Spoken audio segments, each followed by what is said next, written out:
Leaf with the Legends podcast highlights people doing exceptional work in the areas of sports, entertainment, business, and entrepreneurship. Make sure to like this video, leave comments down below, and subscribe to the channel. As always, be legendary or be lost.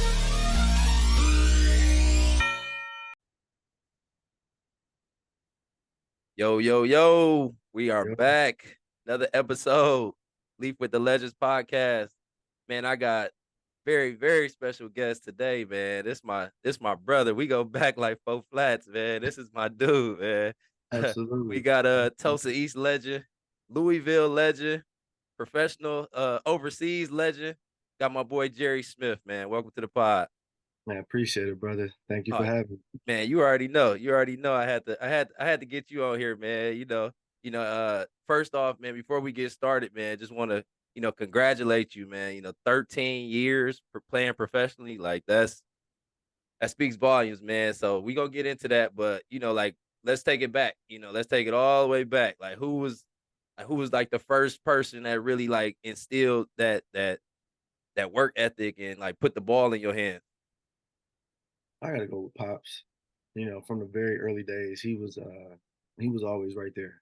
Yep. You know what I mean? With AAU ball, he ended up being our coach, and then once I got into like high school, he was just always there. He always had great advice, great sound advice, and I would definitely say my Pops without a doubt. That's what's up. That's what's up. Yeah. Shout out to Pop. Shout out to Moms. Great family. Great family. Shout out to the Smiths. Man. So when would you say you fell in love with the game where you was like, okay, I'm a little different. I might be able to make a career out of this. Well, I'll probably say like seventh grade, eighth grade. That's when it started to like transition for me because and it started to get serious. It's like, all right, now you ain't just going in the gym to have fun. You actually going to work on your game. Right. You know what I'm saying? Once I started to get in AAU ball with like friends of hoop, and then we had the DTA teams and stuff like that. That's when it was like became a thing, and we were actually pretty good. So it was like you gotta put the work in now. We gotta see where this Right. gonna go. You know For what I sure. mean? Let's see what we can do with it. Let's talk about some of those early AAU days. Like you mentioned Frizz of Hoop, DTA. Like Mhm. how were those runs? Like let's talk about like some of the players you played with, played against, and then some of the coaches. I love those teams, man. Like you said, that's what made me fall in love with the game. Mhm. I think our friends of hoop team was the first one where we had Louis, that's my dog. Shout Yep, out shout out Jimmy. Louis. Troy Cotton. We Yep, had Dane Johnson was our point guard. We had a really good group of guys, and we was just playing well. You know what I mean? Price Johnson was our coach at the time. That was before my pops was the coach with DTA, and I really liked that team. And then you transition to the next year. Gruber came over and joined us. yep, I believe Dane ended up moving to like Ohio or something like that. Gruber was our point guard, and we just took it to another level. We was like the second. We ended up finishing like second in the country at I remember in Orlando.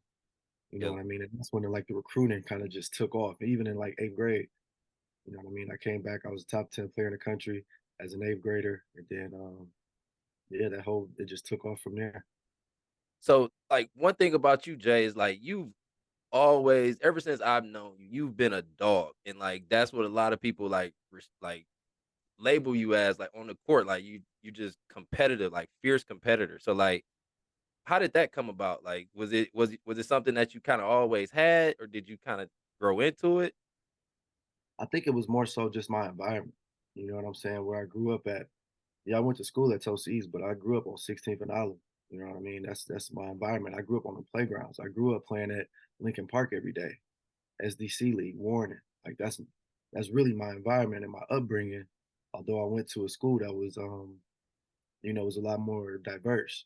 And and then you add my pops. Like I said, my pops did a tremendous job of instilling that mentality into me at a young age.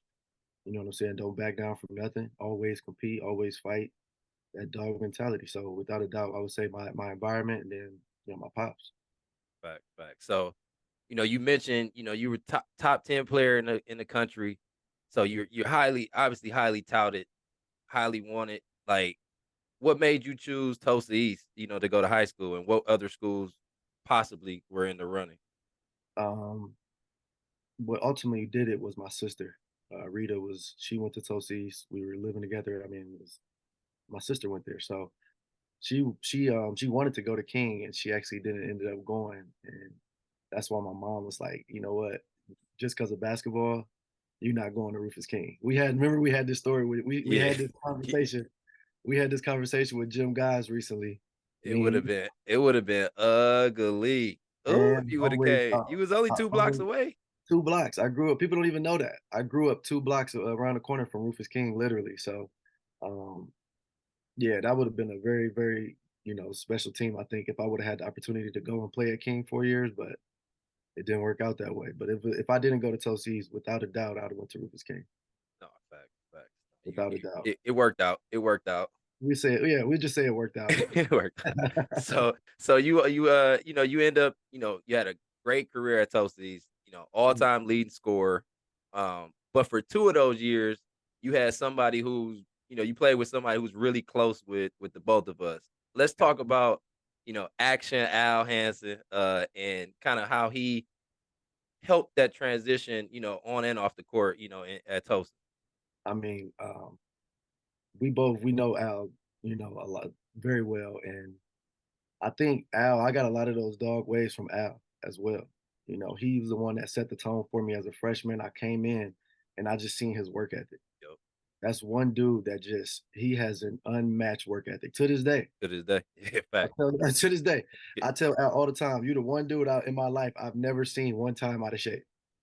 Ever, Knowing ever. you 30, I've been knowing you 30 years. I ain't never seen Al Hansen out of shape. Not one time in my life. Not once. And he Bro, he gained came weight. hey, quick story. He came to play with us when we were 11. I think we were 11, you were 12, you.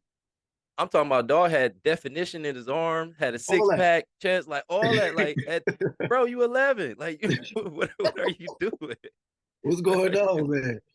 no, Yeah. Yeah. but no, that Al is definitely he works out like all like he knows it. And I mean it's like you had the talent, like don't get me wrong, Al was talented, but he wasn't like the best player on the team. Mhm. But like you said, he knew he had to grind, he had to work harder, than the next person.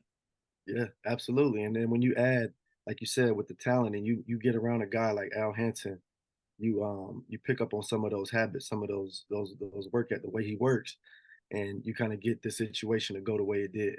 I Yep, really do believe playing under him those 2 years, it kind of shaped a lot of the way my career went, without a doubt. Just taking in those, his habits. Like I said, the guy just never stopped. Every single day, he got up and brought it. yep, Al Hansen brought it every day, so for sure, that for sure. definitely helped Yeah, me a no, lot. had to show old action, Oh, some action love. for sure. But so what's your like? So the long lineage and history, of Tulsa East. The players that were there, before Mhm. you. What was your expectations coming in? For me, or you mean like from others? Oh, for you, what was some of your goals and expectations for yourself? Honestly, I didn't really set like specific goals. I just wanted to just play right away and just compete, be the best I could be. You know what I'm saying? I didn't say, okay, this is what I'm gonna do when I get here. Any of that. I wanted to win. I really did want to win a lot, and I just wanted to play at the highest level I could play. It's kind of always been what it was.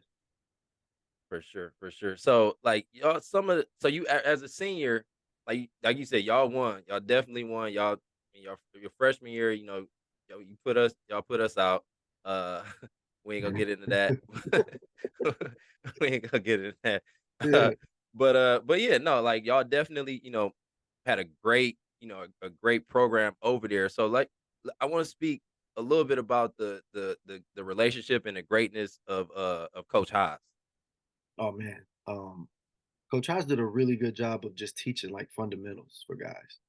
You know what I mean? He always made sure our teams were competitive. We didn't have the most talented guys. We weren't nowhere near as talented as like a Rufus King or a Milwaukee Vincent, but we did enough of the right things to go in and always compete. Yep. You know what I mean? And that's what we just wanted to do. We just wanted to make sure we can go in and compete with those type of teams. And Coach Hodge always made sure we were able to do so, without a doubt. So, I mean, Hall of Fame coach, great guy. Amazing Even guy. when Al and I were at Nicolay, he would pop into practice and give us some. some nuggets and gems. So I definitely respect him and what he did, for the game of basketball in the state. So Absolutely. as a senior, you averaged 25, 5, and 4. Mhm. Uh, you were Parade Magazine All American, Street Smith All American. So you're coming out like you said, highly. Once again, you're highly touted, like highly recruited. You ultimately chose Louisville, but who were like your top, say, 4 or 5 schools? Um, Top 4 or 5 coming out. I was really high on Wake Forest. I loved Wake Forest, the school, the environment. That was like I really felt like a family environment when I went on my visit. You know what I mean? And then obviously Wisconsin. I was really high on Wisconsin as well. Um, those were probably my top 3. I would say that I was seriously considering. It was between Louisville, Wisconsin, and Wake Forest. And then So, also oh, no, go ahead, go ahead. at Tennessee with BP. He had just got there, and it was like, man, I had a great relationship with Bruce, and I was considering them as well. You know what I mean? But he had literally had just got there, so we didn't. I don't know. We did. It took a little bit of time before we actually got to really conversate. But I had already committed to Louisville that year when I had made my decision. So what ultimately like propelled Louisville? Like what separated them from the others? I think it was the fact that I was gonna play right away. Like the fact that I was gonna get a role to come in right away on a team that was fresh off of Final Four. I had watched them a lot. I was a huge fan of Taekwon Dean and their Yep. style of play, the way that Rick was just letting him rock. I was just like, oh man, I'm trying to be a part of that. You know what I mean? That dude is in there. He's going, he's killing it. I want to be a part of something like that. And then when I went on my visit, it was great. Like the vibe, the city, everything, the way that the basketball town, like they were a basketball community. There's no, I don't know, a lot of people don't know this, but there's no pro sports in Kentucky. So Louisville basketball is, yeah, I know. Louisville Yeah. basketball is like, you know what I mean? Even Kentucky basketball, like the Right. University of Kentucky, UK, they are crazy about these teams, and you feel that energy. You know what I'm saying? These people, you feel that energy. They come out, they're very supportive. When you're out in the community, you're going to do stuff like they're speaking to you. Is you feel that energy. So Louisville, without a doubt, was a great choice. I felt like it when I went on my visit. That's what's up. That's what's up. No, and you say you wanted to play right away, and you did. I mean, Yeah, I think you still hold the Louisville record for most points scored in a debut. yeah, 24. My Yep. first game as a Yep. college First player game. at 24. Yeah. So like talk about like the style of play that y'all rock with and like some of the players who came in with you and that was on those Louisville teams. Um, we were just up tempo, man. Everything was about speeding guys up, turning guys over, and scoring at a pace. And like I said, I wanted to be a part of that. It looked very fun. You know, that was that nonstop stop way of playing that Rick believed in. I loved it. And then I came in with a great group of guys: Edgar Sosa, Earl Clark, DC, Derek Character. We were the number 2 recruiting class in the country that year. And I just, to this day, I got a lot of love for those dudes, man. We came in and we brought it as freshmen. You know, me and Edgar, we started 2 freshmen my first year, and Earl that next year he took his jump and became an NBA level player. So we definitely I love that group I was able to come in with. So I'm gonna read you a date, see if you remember it. Oh yeah. February 17th, 2017. I knew it. Yeah. Talk talk to me, man. Talk to me. Uh-huh. Talk to me. 2000. What was that? What was that? Do you remember that date? Yeah. You talk about Okay. the game winner? The game winner. Yeah, the game winner back at home against Marquette. Yeah. Um, Even to this day, bro, I promise you, it still seems surreal. It still seems surreal. Like I look back on it and I'm just like, man, that really happened. You know what I'm saying? Becoming like to come back home as a kid, born and raised in Milwaukee, and to play against your hometown team, and come back and hit a buzzer beater in your first game back. It was kind of like you dream of moments like that. Yeah, You for really do sure. dream of moments like that. So for it to go that way for me my freshman year as a true freshman, you can't really put it into words, man. It just just thankful for that moment. Yeah. I went back and I looked at the video and like before this and you could just see like just the emotion. and the passion, like, everything just, like 'cause I think you Yeah, took your jersey off, yeah, you ran the whole length of the court, you yeah, even bumped one of the little cheerleaders or something. yeah, Yeah, yeah. but I never y got a chance to apologize to her either. I wish I could have, because that was, I definitely didn't intend to do that. That was like you said, it was just raw emotion, it was man. It raw was emotion. It was it was raw raw emotion. emotion.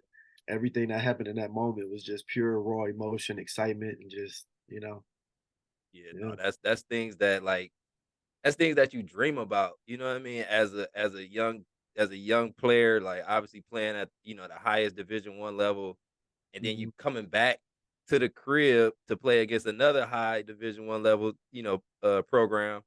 yeah. Because they were, like, top 20 at the time, They or were ranked maybe they were top ranked 10? they were high. They actually, that win helped us that year with the tournament, because we were, like, right in that, you know what I mean? We were Yeah, in a a little very bubble. tricky spot because we had a young team, so Yep. we were in a very tricky spot, and that win on the road at Marquette was kinda, like, propelled us into being a lock for an NCAA bid, without Man, a doubt.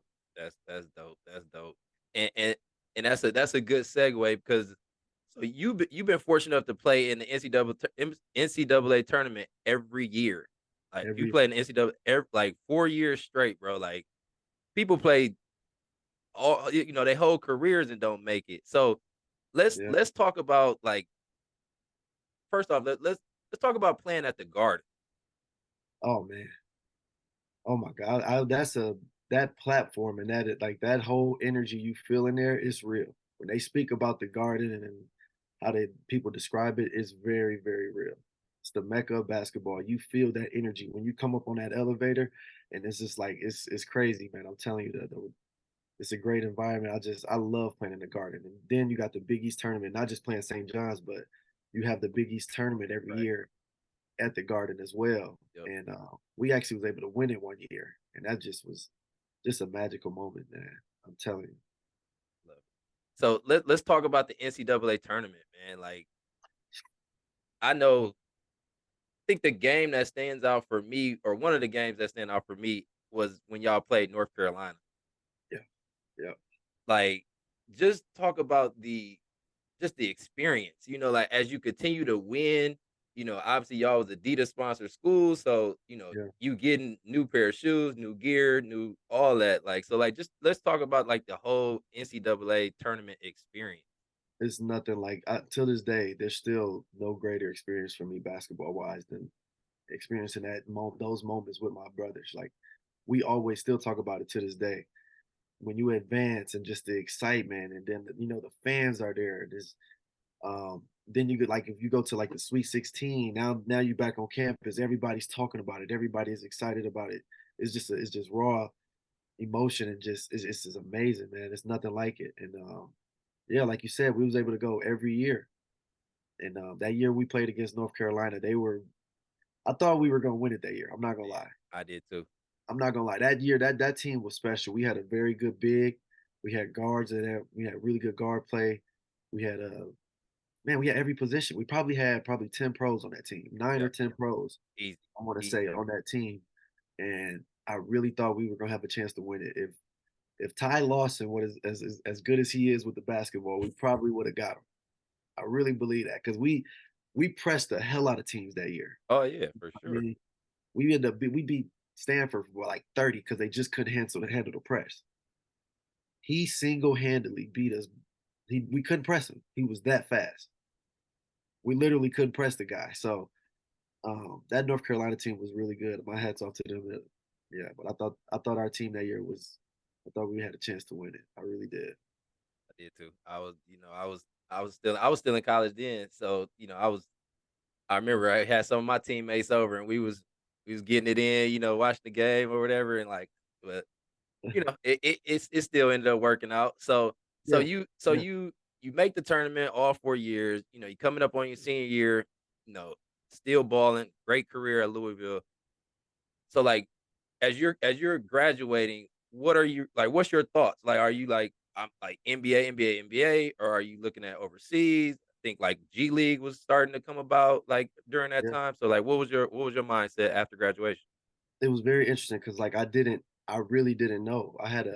I'll never forget my senior meeting. We had just lost to Cal. We had just lost to California in the tournament, and I had a meeting with Rick, and he basically asked me the same thing, and I was just like, I really don't know right now, but I know one thing: I want to be a pro. Like I definitely feel like I could be a pro. Like I know I can. And he's like, okay. He's like, I hear you. Like, you know what I mean? He kind of let me know I probably wasn't gonna get drafted. You know what I mean? Which was a reality for me. I had to accept. And then, but he did say he was like, if you want to get into coaching, I think you can make a very fine coach. He did say that as well. So I'm like, I was faced with a decision. It's like, all right, do I go all in and try to do this basketball thing, still keep playing, or do I just say, hey, let's see what coaching gonna do? So I had a real decision to make, and ultimately, I made the right choice. I'm like, I'm finna go after it. Let's see. You know what I mean? Let's see. Why not? And 13 years later, man, And here we here are. here It you was are. able Here to you be able are. to No, make a that's career dope. out of That's it. dope. So let's kind of break down those 13 years. So like so initially you didn't initially go overseas. So initially what did what like where'd you end up landing? So when I first got out, I came home and I signed with Sam Goldfeder as my agent. He was the same agent for Blake Griffin. Yep. He had a bunch of other guys, and Sam just did a tremendous job. He got me hooked up with a guy Brian James, which Brian connected me with Mike Lee, and Mike Lee got me with Steve Becker, which was my core group of guys that I was able to work on myself with and build something with to become a pro. And I was home in the summer that year, right after college, and I was in the gym. That's it. I committed myself. I'm like, I'm not doing nothing else. I'm in the gym. Um, Brian James, Mike Lee, and Steve worked overtime with me. Literally, I'm putting in hour after hour. Every day I'm getting up. I'm like, what am I do now? Like, how we gonna get better? How we gonna do this? How we gonna do that? And I knew I wasn't gonna go right to Europe because I didn't have any significant offers to go. Nobody was throwing any money at me like that. I was just like, all right, like you said, the D League. It wasn't even a G. They didn't get Right. the D Gatorade deal. development. Yeah, You D gotta, League. I Yeah, like to right. remind people that this was the D League I came out in. Okay, this before they got the Gatorade deal, which is the league they got now, which is great. So the development league was really starting to get a better. It was getting better, and I'm like, I'm gonna go for it. I'm gonna see if I can go into the D League, build myself up, and try to get a shot at the league. And I come what was it, November? I worked out really really hard all the way until November, and I got drafted by the Springfield Armor. D Brown was my coach. That's who drafted me. D Brown from the Celtics. He gave me a shot. I'm forever thankful to D. He saw what he said. He really liked my game. He thought I could make that transition because I played a lot of two in college. You know what I mean? I played a lot of two. He's like, I think you can make that transition to be an NBA point guard if you really, work on your game like that. And he gave me that shot, that opportunity that I needed. Showed up in Springfield, had a very solid year that first year. Kept working, kept putting the time in. That second year, it took off. It took off, man. Had a breakout season. I was a D League All Star. Did training camp with the Nets. Got called up with the Nets, and my whole career after that just kind of took off. That's dope. So after that, you do end up, going overseas and you've played so at this point you've played in countries like Israel, Turkey, Greece, Qatar, like all these different countries overseas. How would Mhm. you say that the game is similar and different from the NBA game? Well, Europe is a lot harder, my opinion. I feel like if you can play and you can compete, excuse me, at a high level in Europe, you can definitely play in NBA. I always say that. I think it's first of all, the spacing is not nowhere near as much spacing. Guys are helping out. You got to really read defense differently. You got to make a play for the next play. It ain't like I'm just breaking a guy down, oh, dunk on him, or one pass dunk. Like it ain't going on like that in Europe. You playing against some amazing defenses. You know what I mean? So it's different. It's very different. I always tell guys it's two different games of basketball for me. That's just how I genuinely feel. When I watch the NBA and I watch European basketball at the highest level, I think it's two different brands of basketball. They're two totally different games. And I really feel that way. And So is it more so like on the fundamental side, the physicality side? Like what would you say? Yeah, fundamentally too. Yeah, I think European guys they are a lot more fundamental and sound than what some guys in NBA are. NBA players are more skilled without a doubt. That goes without saying. Definitely more skilled, way more athletic too. There's some freak, just tremendous athletes in the NBA.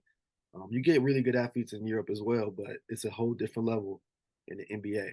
And then when you add that spacing and you take out the 2-9 you add the 2-9 with the NBA where you're just not sitting in the paint, it gets ugly. Like the dudes are just jumping out the gym. You know what I'm saying? That would be the biggest difference for me, is the level of athleticism and the spacing, without a doubt, spacing.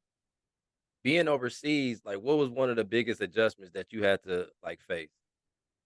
For a living, Yeah, living. oof, language barrier. My first year, I'll never forget when I first got overseas to Europe. I called my mom probably after I'd say 2 weeks. And I was like, I'm coming home. I was on a call just like this. It was Skype at the time. Right. Yeah. We got Zoom now. I call my mom on Skype. I'm like, hey, I can't do this. They ain't talking to me. I don't know what's going on. I got a translator. I'm coming home. She like, just stick it out, babe. Like, please, just stick it out. You really might like it. Just give yourself time. Try to adjust. Try to adapt to what's going on. Embrace the experience, and let's see. But I was ready. I'm like, man, I can't do it. I'm going to the grocery store. Totally different labels on the grocery store. I can't. You know what I mean? I just was struggling. I was Was struggling. this New Zealand? Yeah. Yep. Okay. Yeah. I was struggling. 2 weeks in, I'm like, I'm coming home. It's over with. Book the It's over. flight. Book the Coming home. Yeah. flight. so like so like I said, you've been a journeyman. You've played in a number of different countries. At the highest level. Like, what advice would you give like a young player that's coming out of a Division 1 school, who's looking to play professional? In Europe, Yeah, in Europe. Yeah, yeah. um, firstly, I probably would say, well, it totally depends. It's like, is he getting looks? What kind of college career did he have? You know what I mean? But if not, I would say try to go the G League route as well to build yourself up and give yourself a fair opportunity to go and make do something over there. Don't just go and jump in some random country that's, you're going to end up being stuck in, because it's a lot harder once you go and you're in a league like that to go up. But if you go, say, like to the G League or something like that, you build a name for yourself, you play well, you're going to be able to get way better opportunities. So that would be the first step. And then after that would be just putting that work in. You got to make sure you prepare, because when you go over there, guys is locked in. Those guys in Europe, they not playing. They around the clock with it. They very locked in.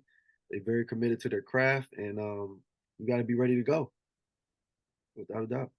Man, so you're a real pro, and I'm gonna tell a quick story. So we one of the first times we had went to Vegas together. Yeah, Um, like we was how it's Vegas, like we kicking it, right? right. So I remember we the rest of the group was like, all right, we about to hit up this pool party, and you was like, I catch up with y'all. Yeah, Like I got to get my work in, and like that at the time it ain't really register, but yeah, like as I got older and like I'm like, oh, like that's dedication. Like yeah, my guy is on vacation, but yet he's still going to the the weight room, the pool, the hot tub, like getting on a treadmill, and like we're in Vegas. Like yeah, so, like once like when you did that, I was like, okay, like there's obvious levels, you know what I mean, to being a pro, and there's definite sacrifices that need to be had. So absolutely. when I saw that, I've always respected you as a person, obviously your game, but like I was like, okay, like this dude is different. Like he's different. That's what it's all about, man. People don't realize the amount of work and the commitment it takes to be a true pro. You don't just wake up and be like, okay, I had a couple good games, I did this or do that. Like, no, this is my life. I'm waking up every day. I'm committed to this. I'm gonna knock this out regardless. And then like you said, let's go figure it out afterwards. Let's have a good time. Especially them earlier years like that. I had laser focus. I really did, and that's why I was able to to go and play as long as I have is because I put that time in. I put that work in. I know I did, and I was very confident about it, and I felt good about it because I knew I had put the work in to do it. So after 13 years playing professionally, like when did you know? Because I know you still got some in the tank. I know you still got you can still go. Yeah, But like, what was the what ultimately led to the decision to to retire? literally what we just talked about is I know what it takes to be a professional. I know the work you got to do, and I'm just kind of at peace with like being okay with it right now. Gotcha. I'm at peace with it. That's how I feel. And I seen a podcast I was watching, and JJ Redick said the same thing on the Old Man and the Three. There, he was like, "Man, I could play 2 years. Like right now, I know for a fact I can go play 2 years at least. But he was like, I couldn't do another off season of the work that takes to be a pro. And he was like, I'm at peace with that. And that's kind of how I felt. I felt that way a little bit in 22 summer, but this summer I was just like, yeah, I'm at peace with it. I feel really good about it. This is the right time, and I'm ready to just be around more. I hear you. I hear you. You sacrifice a lot of time when you commit it like that, and you away, you playing. It's fun, it's amazing, but I've sacrificed so much time from family and friends, and I'm just kind of ready to be back and just be more present. That's real. That's real. Yeah. And, you You got know what I mean? you got a family and little girls. So it's like they need that. They need that around for sure. Yeah, For sure. absolutely, Just to be absolutely. present. Just to be present. Being Um. present. Yep, absolutely. So what does the next chapter look like for Jerry Smith? Um, I'm going after coaching. This is the next dream of mine. I want to be around the game. I have to. Um, I'm starting to develop. Like I'm going to start developing kids. That's my next first phase for now. I'm going to start working with some kids. I already got something set up. I'm going to be announcing it soon, but start working with some kids, and then we're going to go from there. I recently interviewed with a couple of different teams in the G League level. Try to get an opportunity that way. But that's my goal is to eventually coach the game at the highest level. That's what I'm aiming for. So I'm gonna put Love the it. work in for that, and we're gonna see. You know what I Absolutely. mean? I'm not gonna stop. I'm gonna keep on staying very vigilant with it, and yeah, that's what my next goal consists of: trying to coach. I love it. I love it. No, you gonna get there. I mean, because once you're a competitor, you're a competitor. You know what I Yeah, mean? oh, Like you absolutely. can't turn that switch on and off. No, not Like at all. you gonna grind and get it. And I mean, you like you said, you've built the relationship. You put the time in. You know, you have all that it takes. All you need is the opportunity. It's all about We already know opportunity. about that. It's just all about opportunity. So, man, I'm rooting for you. Anything I can do on my end. We locked in. We locked in. Yeah, absolutely. Appreciate So it, brother. for sure. So Jay, I got 5 rapid fire questions, and then we're gonna wrap up. All right, let's All do it. right. So first thing that come to your mind, just answer. All right. So first question: Who who would play you in your biopic? Who or what? What actor would play you like in your biopic, like in your documentary, What actor would play me? Ooh, or person, celebrity? It doesn't necessarily have to be an actor. ooh, that's tricky. I'd probably say LL Cool J because I heard that way too much as a kid. All You already know right. what I'm talking about too. That'd be mine. That's what I would say. LL. All right. All right. All right. What's one superpower you wish you had? Um, Probably to fly.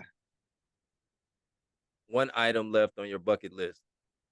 One item left. I want to go to Africa. So I'm interested to hear this one. The last song you listened to.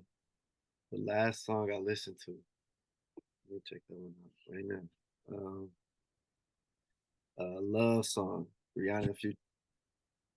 So, all right, this one might not be as rapid, but top 5 Louisville Cardinals of all time. Top five. Your I won't say top 5, but your favorite 5 Cardinals, Um, Louisville. I'm gonna go Taekwon Dean at the first because he inspired me like no other to go there. So Taekwon, um, Earl Clark, Edgar Sosa, uh, Donovan Mitchell, and I'll probably say I really like Terry Rozier. I liked him a lot. Oh, Scary Really Terry. dog. So I was a big fan of Terry Rozier too. Yeah, yeah, love it, love it, love it. Man, well, Jay, man, I appreciate you, man, pulling up to Leaf with the Legends podcast, taking us on your journey. Uh, like I said, man, you inspired me, just to see how the work that you put in, the grind, the sacrifices, like, man, just on and off the court, man. So I'm already knowing this next chapter gonna be just as dope as the previous one. So, much love, much respect, and I appreciate you joining the pod. Man, appreciate you having me, brother. You already You know already it's know. You already know. all love, baby. Be legendary or be lost. There you go.